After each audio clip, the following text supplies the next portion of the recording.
Hi guys, this is Vanessa here again, hanging out with you guys on Tuesday evening. I just got off of work a little while ago, so don't mind my my tired look. But my husband's not here today. He actually is hanging out with a couple of the couples that we talked to, and they are in Tulare. So he's hanging out over there with them today. So just wanted to come, and I wanted to talk a little bit about this subject, and I hope there's no kids around. If there is kids around, make sure that they're not around you guys, because it's going to be about sex. And you're going to be like, what the heck? We're going to be talking about sex over here on Tuesday evening. Well, it's actually been a popular topic lately with some of the couples that we've been talking to, and some of the couples that have been coming to us. It's an issue. And what I mean by this is that it's an issue because if you noticed, usually when infidelity comes into the marriage, there's something going on. 1, you are not having sex.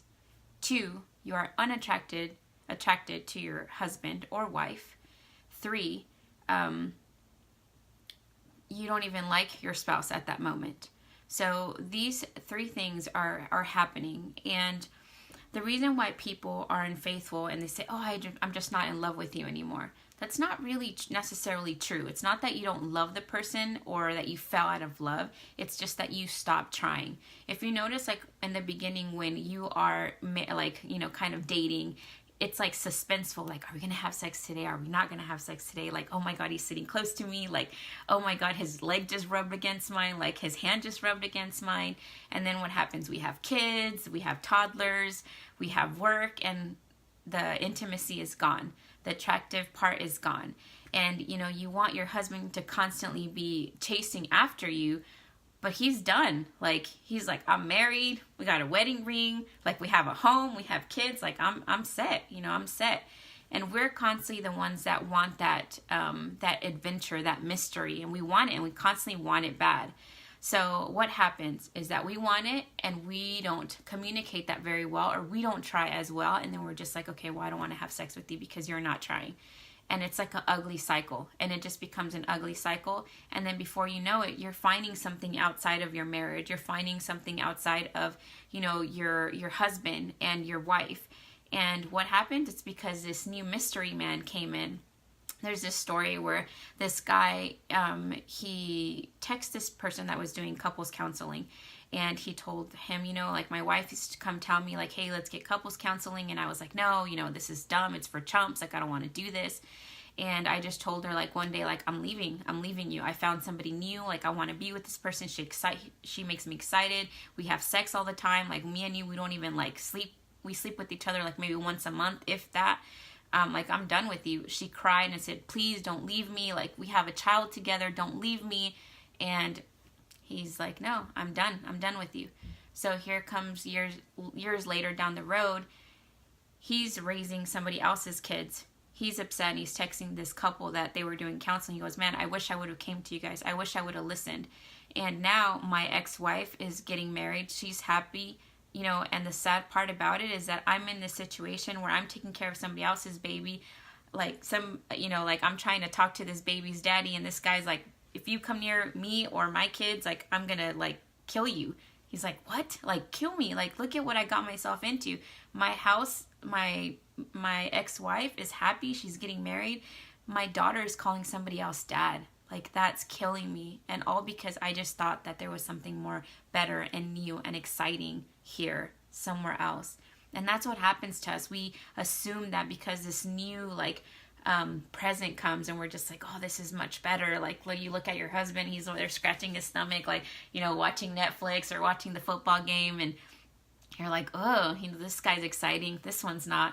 And it happens with women and men, the same thing. Like, and it's not that we're bad people. It's just that we stop trying. We stop making the effort to connect, to be with each other, to love each other the way that person wants to be loved. Here's an example. I am a person that I love, like, gestures, things. Like, if my husband tied my shoe, I'm like, oh, he tied my shoe. I know that's kind of lame, but, or, like, hey, I brought you coffee. Like, oh my God, he brought me coffee.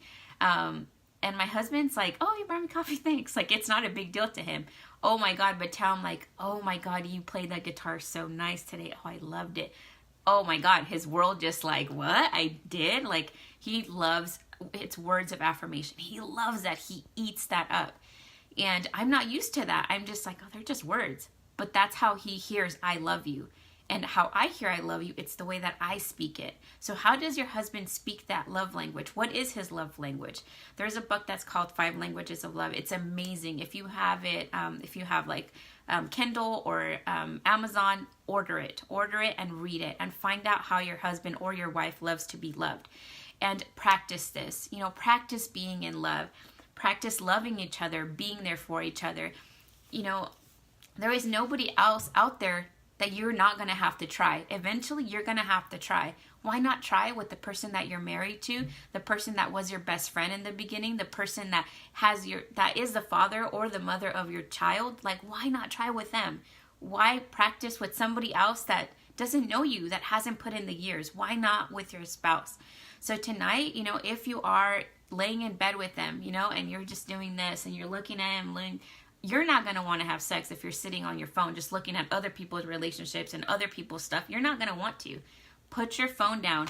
Just lay there next to him. Sit there next to him. Ask him how his day was. If he says, it was fine, that's fine. Just let him say that.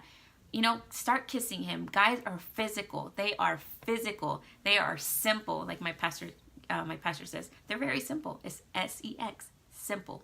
That's it. I know that's not how you spell it, but that's basically what they're about. So think about it. If the person that they chose, the woman that they chose, us, we're just like, oh, I don't want to sleep with you. Oh, I don't like you. Like, oh, you're not attracted anymore. You don't think they feel that? You don't think they sense that? And just flip it around. What about if they felt that way about you? How would you feel? How would you feel if they thought like, oh, you're unattractive. Oh, I don't want to be next to you. Oh, you're boring. Like, how would you feel? That would make you feel awful. But yet we think it's okay to think about our spouse that way, and we're okay with that. Don't be okay with that. That's the person that you love. That's the person that you care. Try to hold their hands when you're going out. If you have little ones, if you have small ones, put them to bed. They cannot take over your romantic state of mind. If you know that your husband's going to come and he's going to be tired, put them to bed. Hang out with your husband. Throughout the day, text him. There's this class that I like to give, and it's called it's called like a little bucket. It's how you fill somebody's bucket. So think about during the day, if you fill your husband's bucket with text messages telling them, hey, I can't wait to see you. I can't wait to hang out with you. Like, do you want to spend time tonight together? Do little gestures here and there that matter to him, that mean something to him, that means something to him. Practice this week. Just practice this week and being what he needs you to be, or vice versa. You practice what she needs you to be. And have intimacy with each other. Have intimacy. This right here, it's not going to matter. Sorry, that's my husband's work. This is not going to matter. It's not going to make things better. It's just going to make things worse. Put your phone aside, put it away, hang out with your husband or wife, spend time with them. And if you are watching right now and you think that somebody else can benefit, share it, because we need to know that we need to fight for our marriages. We all need to know that we need to be there for our spouse, that we need to love our spouse, that we need to be patient for our spouse. And one of the things that God says, you have to be self-sacrificing. And what does that mean? That means that you have to put your wants and needs to the side and worry about them first. And then when you do that, they're going to do the same thing, because it's like a chain reaction. But if you're doing this and looking at your spouse like they are the most disgusting thing in the world, and, oh, I can't wait to just be away from you, to have girls' night, to go out drinking, like, oh, I hate this guy, like, you're not going to get anything positive from that. And then we get upset because they're watching pornography, and we get upset because they're talking to somebody else or talking to another girl, or vice versa. Like, be intimate in bed and be like this in bed, and this part, it won't happen so easily outside of bed, because this is what brings unity between you guys, is the intimacy, that one place where nobody else can be, just you and him, and you become one. Literally, physically, emotionally, spiritually, you become one.